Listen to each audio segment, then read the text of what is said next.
আন এটা ভিডিঅ'লৈ আপোনালোক সকলোকে আদৰণি জনাইছোঁ। আৰু এতিয়া মই বনাবলৈ লৈছোঁ এটা বহুত ইণ্টাৰেষ্টিং ৰেচিপি, চিকেন ভৰ্তা।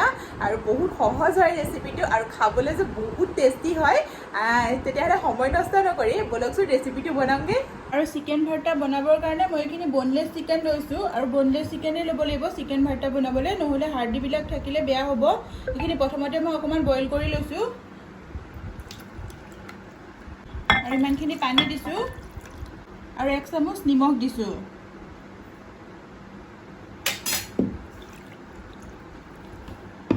আৰু এতিয়া এইখিনি মই বইল কৰিম আৰু মই অভেনত বইল কৰিম। আপোনালোকে অভেনত নকৰিলে গেছতো কৰিব পাৰে।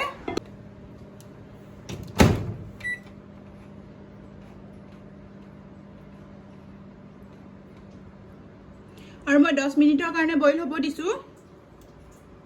আৰু পিঁয়াজ লাগিব ছটা পিঁয়াজ লৈছোঁ মই, আৰু এটা বিলাহী আৰু এফাল বিলাহী লৈছোঁ মই। আৰু এইখিনি আদা নহৰু, 2টা জলকীয়া, অলপ ধনিয়া আৰু মছলাৰ ভিতৰত লাগিব এইখিনি কাশ্মীৰী লাল মিৰ্চ, এইখিনি চিলি ফ্লেক্স, এইখিনি ধনিয়া গুড়ি, এইখিনি জিৰা গুড়ি আৰু এইখিনি গৰম মছলা আৰু এইখিনি ব্লেক পেপাৰ আৰু এইখিনি চিকেন মছলা। আৰু এয়া হালধি, নিমখ আৰু 2টা কণী লাগিব আৰু কেইটামান কাজু মই তিয়াই থৈছোঁ, এইকেইটা পেষ্ট বনাই ল'ম। আৰু এতিয়া পিঁয়াজ, বিলাহী, কাজু গোটেইখিনি বস্তু মই বেলেগ বেলেগকৈ মিক্সিত পেষ্ট বনাই ল'ম। আৰু এতিয়া বইল কৰা চিকেনখিনি মই এইদৰে সৰু সৰুকৈ ছিঙি ল'ম। এইদৰে হাতেৰে মই ভাঙি লৈছোঁ, যিহেতু হাৰ্ডি নাইকিয়া গতিকে এনেকৈ হাতেৰে ভাঙি দিওঁতেই ধুনীয়াকৈ ভাগি গৈছে। এতিয়া মই গোটেই চিকেনখিনি ভাঙি ল'লোঁ। আৰু এইখিনি চিকেন সিজোৱা পানীখিনি এইখিনিও পেলাই দিব নালাগে, এইখিনি লাগিব চিকেন ষ্টকখিনি।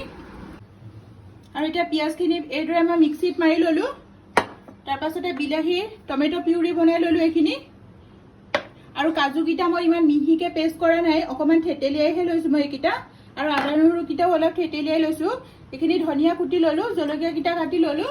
আৰু এতিয়া ডিমকেইটা কুহুমটো পেলাই, অকল ডিমৰ ওপৰৰ বগা অংশখিনি লাগিব, কুহুমটো নালাগে, গতিকে কুহুমটো উলিয়াই ল'ম। আৰু মই এতিয়া কেৰাহী এখন পাতিছোঁ, এখন মই লোহাৰ কেৰাহী লৈছোঁ। লোহাৰ কেৰাহীৰ টেষ্টটো বেছি ভাল হয়, সেইটো কাৰণে মই লোহাৰ কেৰাহী লৈছোঁ। আৰু এতিয়া মই তেল দিছোঁ। এতিয়া তেলখিনি গৰম হৈছে, মই পিঁয়াজখিনি দি দিছোঁ।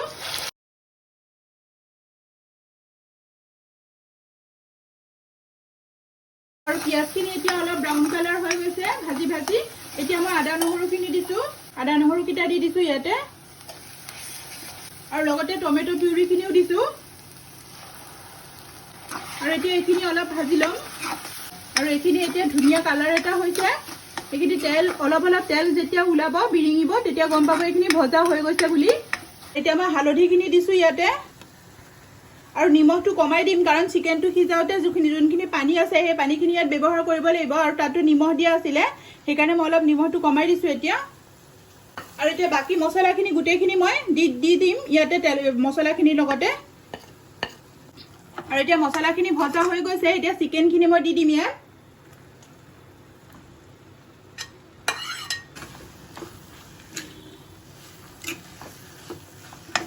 আৰু ভালদৰে মিলাই দিম।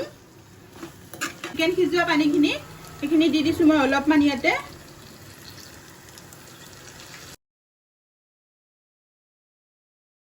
আৰু এতিয়া কাজুখিনি দিম মই।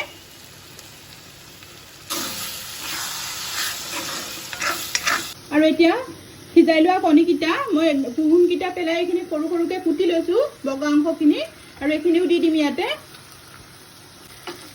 আৰু লগতে ধনিয়া পাতখিনিও দি দিছোঁ। আৰু এতিয়া এইখিনি 5 মিনিটমানৰ কাৰণে ফ্ৰাই কৰিম। আৰু আমাৰ এতিয়া চিকেন ভৰ্তা ৰেডি হৈ গৈছে অলমষ্ট। আৰু এতিয়া মই অকণমান কচুৰি মেথি দিম ইয়াত। আৰু এইখিনি এতিয়া এটা বাউললৈ ট্ৰান্সফাৰ কৰিম মই।